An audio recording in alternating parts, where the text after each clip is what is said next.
રામ રામ ભાઈ. રામ રામ. તમારું નામ? મારું નામ સુરેશભાઈ સતુરભાઈ જોગરાજિયા, માંડોધાર. ગામ માંડોધાર, તાલુકો? તાલુકો ગઢડા, જિલ્લો બોટાદ.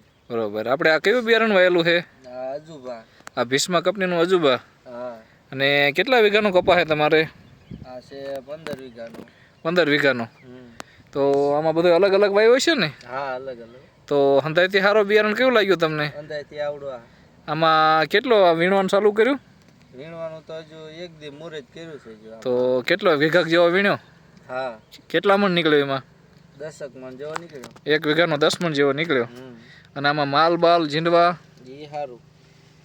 જો મોટા ઝીંડવા છે 50%, 5 પેશીના ઝીંડવા છે 50%. અને આમ તો છેટ ઉપર સુધી ઝીંડવા 5 પેશીના છે હો. હા.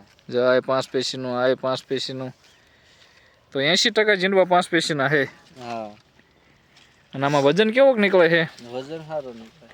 આમાં પેશીમાં કપાસિયા ગણ્યા હતા કેવાક નીકળે છે? એ નથી ગણ્યા. ઘણો ને એકમાં એટલે ખબર જ પડે.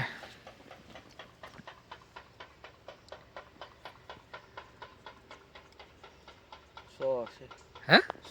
100 હવે?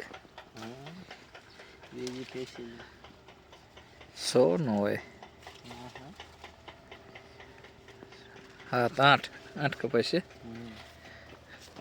આમાં રોગ જીવાત કેવી આવે છે? રોગ જીવાત બહુ નથી આવતી. હા, નોર્મલ. બરોબર. અને ગુલાબી એ? ના ના, એવું કાંઈ નથી. તો આ બિયારણ આમ વાવવું હોય તો વાંધો નહીં ને? હા, વાંધો નહીં. બીજા ખેડૂત મિત્રોને ભલામણ કરવી હોય તો કઈ એકાય ને? હા, કરીએ. આમાં ઝીંડવા અત્યારે કેટલાક છે? ઝીંડવા અત્યારે 70 થી 80 ઝીંડવા છે. 70 થી 80 ઝીંડવા છે. જો આપણે વર્ષો વર્ષ કપાસમાં ઉભા છે, ક્યાંય કપા બગડ્યો નથી ને? ના ના, ક્યાંય. જો કપાસનો ઘેરો આખો બધો 15 વીઘાનો એક જ ધારો એવો ને એવો છે. અને માલ એવું નહીં કે અહીંયા કણા તે બધે માલ એવો છે, જોઈએ શકો તમે.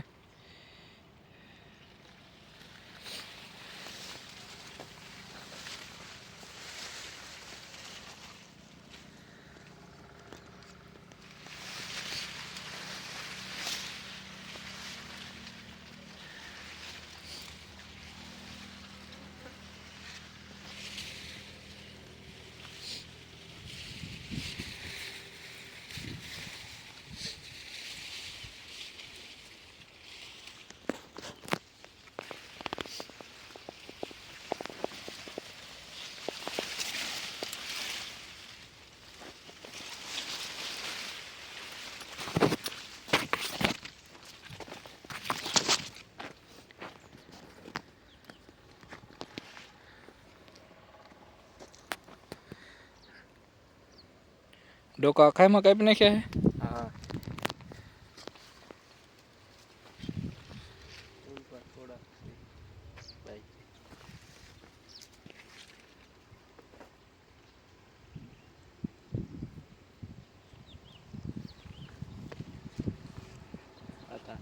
7 8 કપાસિયા છે.